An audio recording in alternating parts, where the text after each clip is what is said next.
Hi friends, this is Abhishek Patil and today we are going to discuss three basic things. The first is how to construct a graph when edges are given. Second is finding DFS and third is finding BFS of that graph. Okay, so let's say we have given this graph and we have given its edges like this. I will show you in the example. We have given n and m, where n is the number of vertices and m is the number of edges, and we have given m lines which gives us vertex u and v such that u and v are connected by an undirected edge. So if we create graph of this input, it would look like this. So first thing, how to create a graph using a 2D vector. So what we are doing, we are storing the adjacent vertices in every node. Like for 0, we have 4 and 1 as its adjacent vertices. So we will write it here 4 and 1. For 4, we have 0 as adjacent vertices. For 1, we have 0, 3 and 2 as its adjacent vertices. 3 has 1 as adjacent vertex and 2 has 1. So in this way, we are storing all the adjacent vertices in a 2D vector. So that's what we are doing in the code. First of all, we are taking input as n and m. Then we are creating a 2D vector whose size is n, because we need to um, store the adjacent vertices of each node. So the number of node is n. So we need to create a 2D vector whose size is n. So after creating this, we are we are taking input of m edges and we are inserting um, one node to the another end of that node. That is, we are inserting u to v and v to u. For example, we have given the edge that connects 0 to 4. So what we are doing, we are pushing 4 in the adjacent of 0 and we are pushing 0 in the adjacent of 4 here. So in this way we will create our graph by using the adjacent vector. So our graph is completed here. Now our next task is to print the BFS of that graph.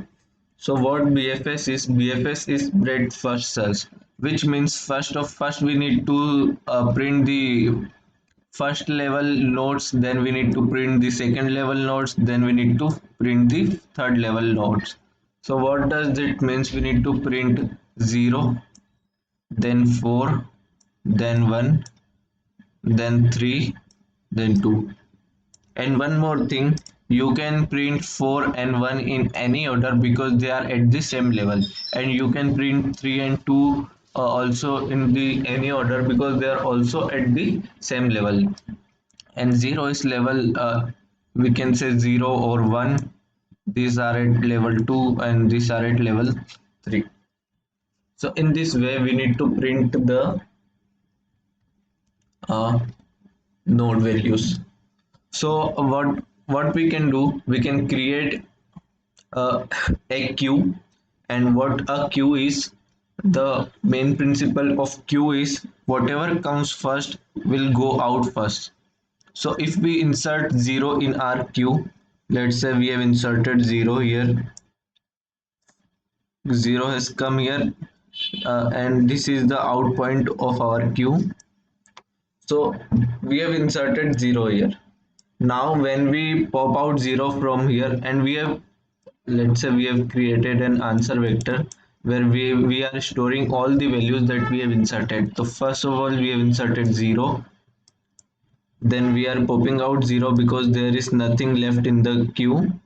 So 0 will pop out and we will insert the adjacent vertices of 0. So we will insert 4 and 1. We will insert 4 and then 1. Okay. So now after this iteration, what we are doing, we are popping out the first value from the queue, that is 4. So we will remove 4 from here, and we have skipped one step. While pushing anything into the queue, we need to put it in our answer also. So we will put 4 and then 1 here, and now we will pop out the first element that is in the queue, that is 4. So we will pop out 4 from the queue, and we will insert the adjacent vertices of 4 in this queue. So the adjacent vertices of 4 is 0, but 0 is already visited. So we are creating a vector also of named visited, in which we are storing either that node is already visited or not. So 0 is already visited, so we will not push anything into the queue. Now our topmost element of queue, front element of queue is 1. So we will pop out 1 from here, and we will insert the adjacent elements, adjacent nodes of 1 which are not visited. So 1 has adjacent nodes as 0, 3 and 2, but 0 is already visited. So we will not insert it here, and we will insert 3 and 2 in our queue. So after inserting 3 and q, we are also printing it in our answer. That is, it would be our BFS. Now we have inserted 3 and q. After that, what we will do, we will first pop out the first element of the q. So first element would be the leftmost element, and if we pop out 3, then we need to insert the adjacent elements of node 3. So the adjacent element of node 3 is 1, but 1 is already visited. So we will not insert 1 again here. Now there is nothing left. So now we will pop out the first element of the queue, and the first element would be the first element from the left. So only 2 is remaining. So we will pop out 2 from here, and we will insert the adjacent nodes of 2 which are not visited. So there is no node which is no not visited and are adjacent to queue. So we will just pop out 2. Now our queue is empty and our BFS is also complete. So our BFS would look like this: 0, 4, 1 and 3, 2. So first we have all the nodes with level 1, then we have all the nodes with level 2, then we have all the nodes with level 3. So in this way we have printed our BFS. So let me clear all this. So our next task is to print the DFS, where DFS stands for Depth First Search. So what Depth First Search is? First we need to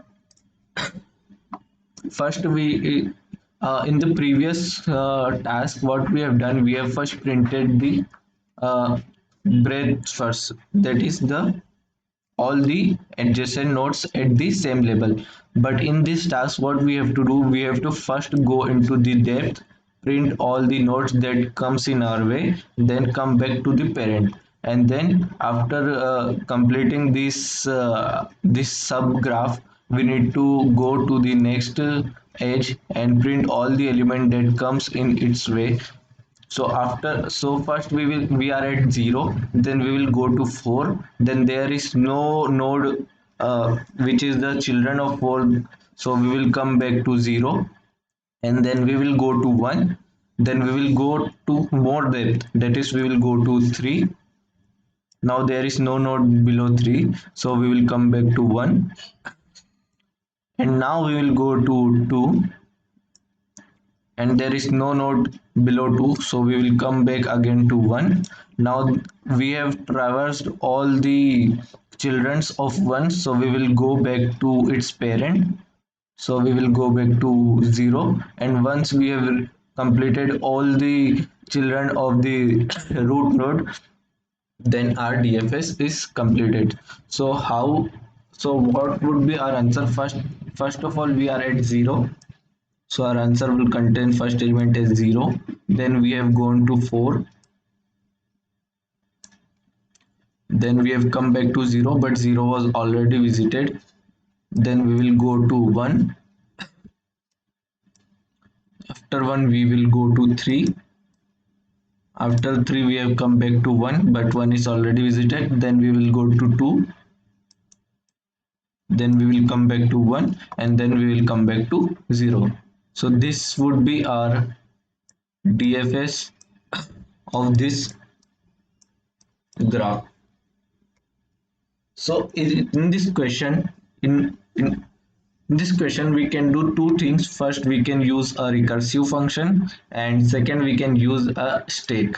So for recursive function, you can see my previous video in which I have explained how to create a DFS using a recursive function. So today we will see how to create this solution using a stake. So the main property of stake is whatever comes the last will go out the last.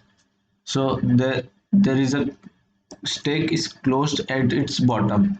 So first what we will do, we will stake is closed at the bottom, so the entry point is this and exit point it is also this. So first we are pushing 0 into our stake, and we are printing it in our answer too. So 0 is pushed in the stake.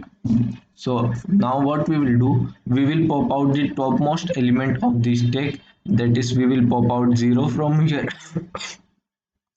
and we will push the adjacent elements of the 0 which are not visited to the stake. So the adjacent element of 0 which are not visited are 4 and 1. So we will push 4 and 1 here. And now what we will do, so one thing to remember in this case, we are printing our answer whenever we are popping the value from the stake. So we have pushed 4 and 1 into the stake. Now the first value which come out of the stake would be 1. So if we pop out 1, if we pop out 1 from here, so we will print it in our answer, and we will push the children's of we will put the adjacent vertices of 1 which are not visited to the stake. So the adjacent vertices would be, let's say, 3 and 2, because 0 is already visited. So we have inserted 3 and 2 in our stake. Now what we will do, we will pop out the topmost element from the stake. So we will pop out 2 from here, and we will print 2 in our answer. So if we pop out 2, then we need to insert the adjacent vertices of 2 which is not visited. So only adjacent vertex of 2 is 1, and that is already visited. So we do not have to insert anything into this stack. Now what we will do, we will again pop out the topmost element from this stack, that is 3, and we will print it in our answer. And after popping out 3, we need to insert the adjacent elements of 3 which is not visited. So there is only one adjacent element, but one is already visited, so we will not insert it into our stake.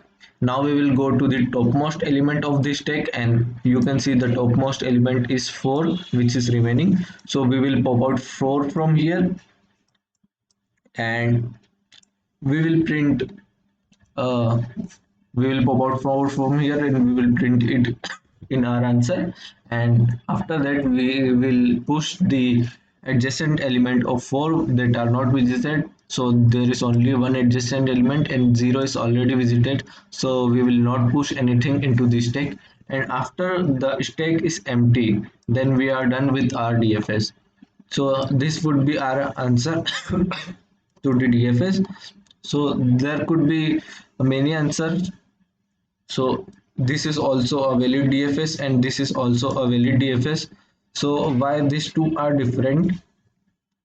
Because in this case we have put the rightmost element first into the stack and then the leftmost element, like we we have pushed 4 and 1 here in this our answer, but we can also push 1 and then 4, that is first right element then the left element. So we will get answer like this.